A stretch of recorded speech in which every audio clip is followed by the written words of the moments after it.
Okay, ladies and gents, I'm Papa Smoke and welcome back to another House of Smoke video. Okay, so today's video is something we don't usually do in the world of voodoo. Sorry if I'm cutting the top of my head off here, but my face and my body are important right now. More important, we see the altar. You see, today we're going to cover Sour Jar Basics 101. So, first of all, we'll start with the jar. The jar itself, in any work, whether it's good or bad, represents your client's microcosm, your target or your client's microcosm.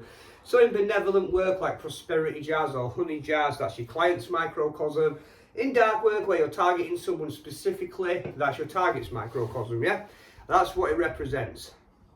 What I mean by microcosm, for those who don't know, is I mean the universe, their immediate surroundings, everything that affects them in their day-to-day life. Okay, cool.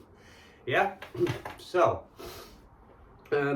what we do is we add certain ingredients to these sour jars, yeah? No less than 3, no more than 13. And the reason we add certain ingredients to these jars is to bring different spiritual effects, yeah? So, we'll go over them one by one. So we add 3 razor blades. Razor blades are really good. What they do is they cut things away from your target's life that they care about quickly. So if you use broken glass, it's a slow process and it's more of a painful process.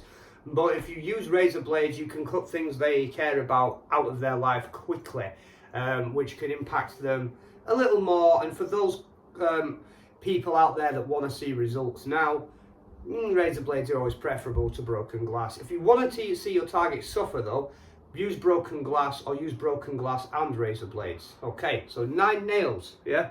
Now, the best nails to use are rusty nails or coffin nails. I don't have either at the minute, I'm out of stock, so I've just got 9 regular nails. Nails, they indicate physical pain. They indicate physical pain, and people also relate them to sacrificial rites to do with humans because of the crucifixion. Yeah? Now, with it being a sour jar, we need to sour this bitch up.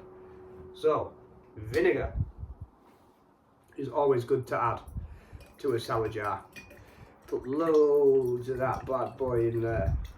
Now, in the sour jars that I do for clients, yeah, as this one I'm doing personally on an enemy of mine, yeah, just to show you how to do this. But sour jars I do for clients, I add urine in. Okay, oils. So this is a bottle of Doom oil. Do unto my enemies. It basically brings negative effects and negative energies to your target. You can also use crossing oil. And there are various other negative oils that you can use for this work. Now, with the oils as well, if you use oils that are generally for a positive intention, such as lavender or patchouli, for example, you can harm the client's love life, you can harm the target's love life, you can harm the target's income. I buy my oils from a Canadian man called John Speetles, who runs a business called the Grey Hedge Apothecary. He sends you absolutely massive bottles of oils for a decent price. So we've got vinegar, Doom oil, razor blades, nails, yeah? Pepper, black pepper, we'll spice it up. In sour jars, you're looking for things to be spicy because things of a spicy nature help cause pain, and things of a sour nature help sour good things and ruin what they've got going on. Black pepper. Okay. Cayenne chili. Get a big lot of that in there too. Now, with the herbs and stuff, if you grow these yourselves, you can actually pick them from the herb plant and talk to the plant while you're picking them and explain to the plant you would like to use them in a dark work.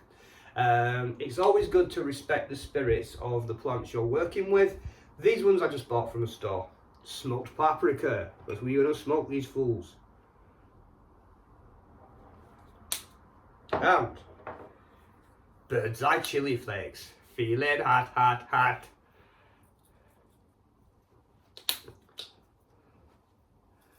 So, this is it primed and prepped now. This is just a minor one that I'm, like I said, I'm working on an enemy of mine.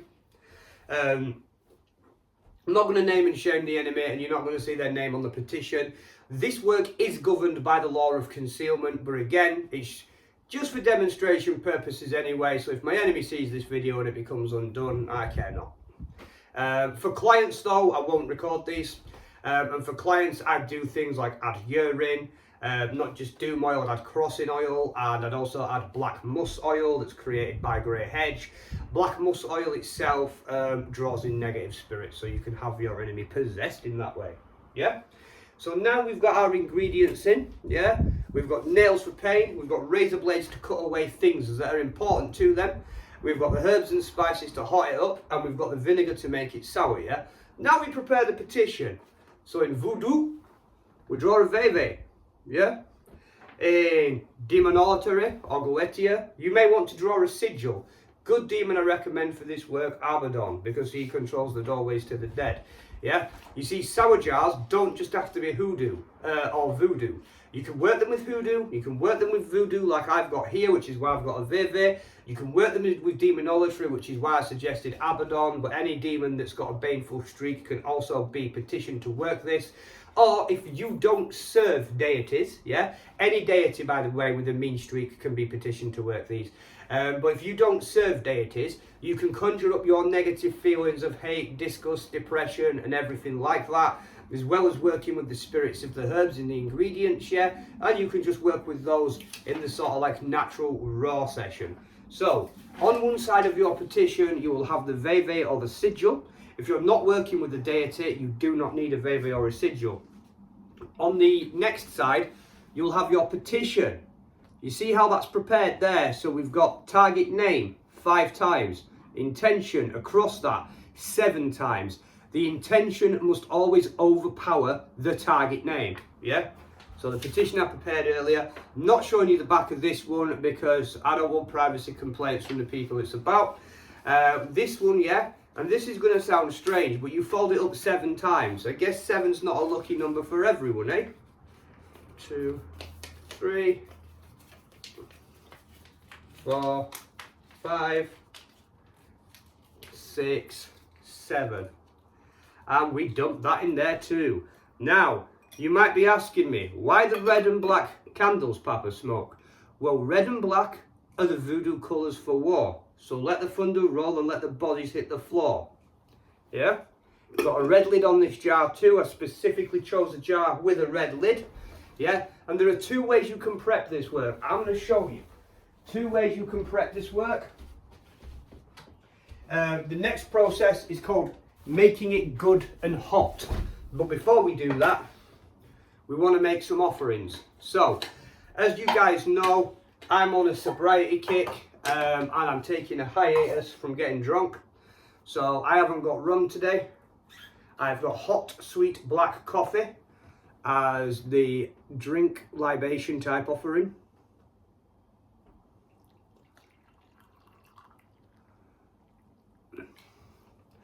You must always offer the lua a drink when you're bringing them forward, even if it's just water. And in fact, I've been postulating and theorising with demonolators, and we believe that voodoo might be a bit more effective and a bit more potent, because a lot of people that do demonolatry, that do the left-hand path, that do the goetia, they're kind of self-entitled edgelord douches that expect to demand things from the spirits for free. Yeah, as opposed to actually paying them for them and making it a transactional process. Yeah, so we've offered them coffee as the drink for coming. We're going to offer them a £1 coin each, yeah, as payment for the works. And as a nice little sweetener, we're going to give them a cigar each too. Going to give them a cigar each too, because why not? The Gide love cigars. So it's always more effective to make offerings to your spirits for the work, so that they don't just feel taken advantage of and used as mugs. Yeah. The incense on there is sandalwood, A, they like it, and B, sandalwood is known to be used in some demonic workings as well. Yes, it does have cleansing energies before people bash me in the comments, but it is used for demonic workings too. So back to the process of making it good and hot, yeah? So I'll demonstrate this for you. First of all, we open the ritual. So because this is dark work, we go counter-clockwise. So, by the power of the earth, by the force of the fire, by the inspiration of the air, and by the virtues of the water, I salute the four directions and declare this ritual open. By the power of the earth, by the force of the fire, by the inspiration of the air, and by the virtues of the water, I salute the four directions and declare this ritual open. By the power of the earth, by the force of the fire, by the inspiration of the air, and by the virtues of the water, I salute the four directions and declare this ritual open. Now, the different ways you can cook a working to make it good and hot, yeah? I'll just tell you about the jar first.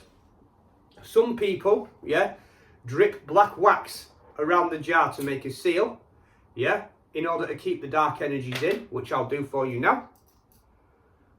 The process can take a couple of minutes, so bear with me, ladies and gents at home. You literally drip it around the top of the jar to create a seal so that the energies don't escape, and so that all the negativity stays in your target's microcosm and not yours. For dramatic effect, the black candles are what's referred to as vampire candles. These are candles that have a layer of red wax inside them that appear to be bleeding when they're burning. Like I said, red and black are the colours for war, and if you're symbolising things like having the candles bleeding and stuff, you're basically saying you want your enemies to bleed. You're basically asking for the destruction of your enemies, yeah? So,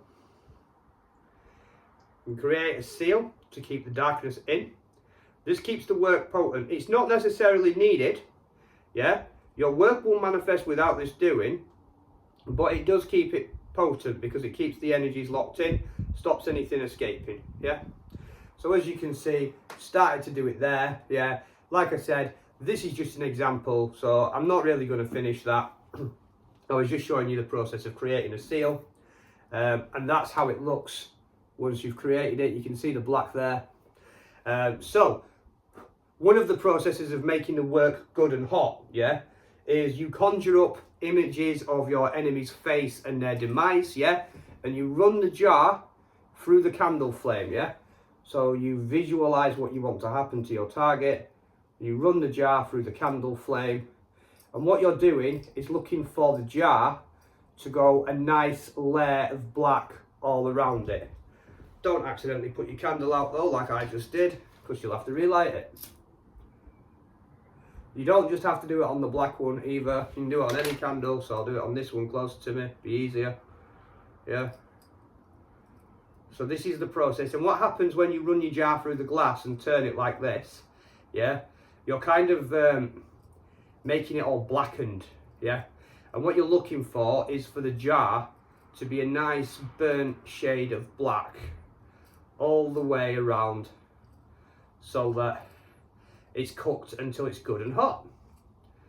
Kind of like how my girlfriend likes her hot dogs cooked. She likes them blackened. So again, it's just an example. Not going to finish it, so I do them another way. But that's what we're looking for in terms of the example. You can see the seal there that we started to make, yeah? And you can see the jar is blackened, so it's cooked until it's good and hot. Now another way, from another house that I've worked with before, when comparing notes on voodoo, yeah, is you can make the work good and hot by sticking an additional black or red candle to the top of the jar. Now, fear not if you can't acquire black or red candles.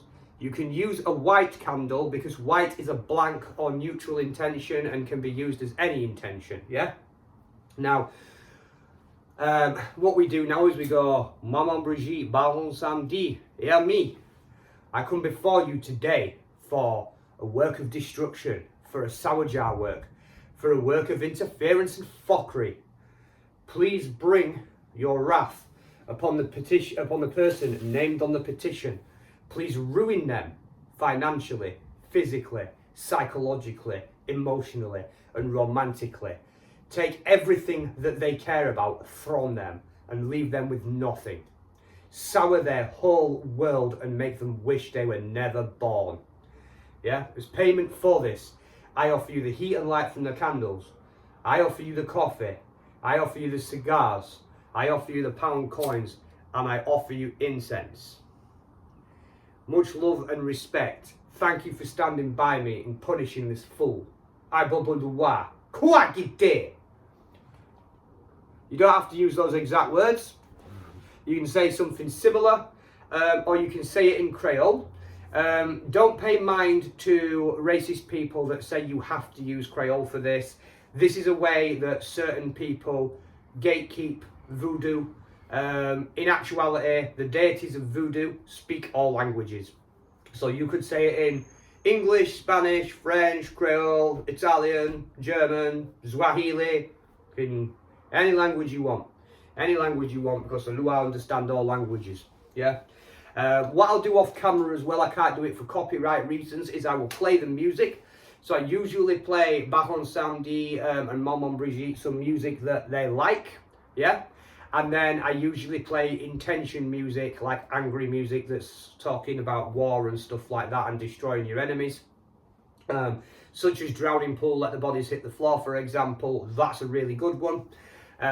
So we play the music as well. And the spell is complete once the candles have gone out. When the candles have gone out, we declare the ritual complete and either the Lua or whatever day it is we're working with paid, and we dispose of the remnants. Now, this jar must be disposed of in the way a body is disposed of. Because you can't break the jar without letting the work out, yes, you would have to bury it, or bury it at sea. Burning it would shatter the jar and release the energies, it'd be useless, yeah? So remember, the jar is your target's microcosm. Whatever you put in the jar, the spiritual effects and connotations of that will manifest in your target's world. I've been Papa Smoke. This is a sour jar how-to. Now, for much more complicated versions where I'm actually using more doom oil, black musk oil, crossing oil, where I actually use urine in there and a few other ingredients I'm not even going to say on camera because there are various powders I use in there too, hit me up. We've got a 50% sale on jar workings at the moment. These are usually £150. I'll do them for £75 at the moment. Hit me up. If you want to learn spells like this and more in person from me, I do a course for £350 where you even get a digital copy of my book. Yeah. Stay tuned next week when we go to the other end of the spectrum and I show you love work. I show you how to do a honey jar. Any questions or comments, hit me up in the bottom. Don't do anything I wouldn't do it, change the right lot. Peace.